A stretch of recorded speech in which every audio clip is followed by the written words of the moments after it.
আসসালামু আলাইকুম বন্ধুরা। খামারে যখন ভাইরাস হানা দেয় তখন অনেক শক্তিশালী অ্যান্টিবায়োটিকও কাজ করা বন্ধ করে দেয়।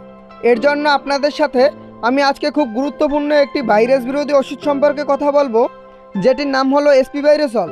এটি মূলত কোনো অ্যান্টিবায়োটিক নয়, এটি একটি শক্তিশালী অ্যান্টিভাইরাল এবং ইমিউনিটি বুস্টার। এটি সবচেয়ে ভালো কাজ করে মুরগির রানীক্ষেত, গাম্বুরো এবং ইনফ্লুয়েঞ্জার মতো মারাত্মক ভাইরাসজনিত রোগের সময়। ভাইরাস আক্রান্ত মুরগিকে সুস্থ করতে এবং সুস্থ মুরগিকে ভাইরাসের হাত থেকে বাঁচাতে এটি জাদুর মতো কাজ করে। এটি ব্যবহারের নিয়ম ও সঠিক মাত্রা হলো: ভাইরাস আক্রমণের পর মুরগি যখন খুব দুর্বল হয়ে যায় তখন এসপিভাইরাসল প্রয়োগ করতে হবে।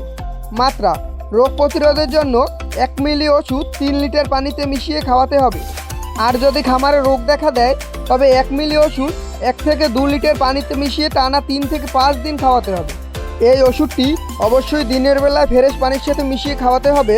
সকালে অথবা বিকালে খাওয়ানো খুবই ভালো, রাতে খাওয়াবেন না। মনে রাখবেন, ভাইরাসের সময় মুরগির রোগ প্রতিরোধ ক্ষমতা বাড়াতে হবে। এর জন্য এসপিভাইরাসলের সাথে ভালো মানের একটি ইলেকট্রোলাইট বা ভিটামিন সি খাওয়ানো খুবই ভালো, তাহলে মুরগি দ্রুত সুস্থ হয়ে উঠবে। ওষুধ ব্যবহারের আগে অবশ্যই বোতলটিকে ভালোভাবে জাকিয়ে নেবেন, তাহলে আপনার ওষুধের কাজ ভালো করবে। আর ওষুধটি সবসময় ঠান্ডা এবং পরিষ্কার জায়গায় রাখবেন, এবং আপনি যখন ওষুধ গোলাবেন তখনও রোদে বসে ওষুধ গোলাবেন না। এই দিকে একটু খেয়াল রাখবেন, তাহলে আপনার মুরগি তাড়াতাড়ি সুস্থ হয়ে উঠবে ইনশাল্লাহ। আপনার খামারের বায়োসিকিউরিটি ঠিক রাখুন।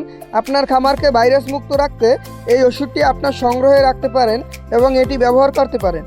তাই সবসময় খেয়াল রাখবেন আপনার মুরগিকে যেন ভাইরাস আক্রমণ না করতে পারে, আর করলেও এটি ব্যবহার করবেন, তাহলে আশা করি আপনার মুরগি সুস্থ হয়ে যাবে।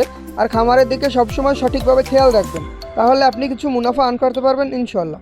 আমার ভাইয়েরা, আমার ভিডিওটি ভালো লাগলে আমার চ্যানেলটি সাবস্ক্রাইব করে আমার পাশেই থাকবেন। এতক্ষণ সাথে থাকার জন্য ধন্যবাদ। আসসালামু আলাইকুম। আপনার খামার সফল হোক।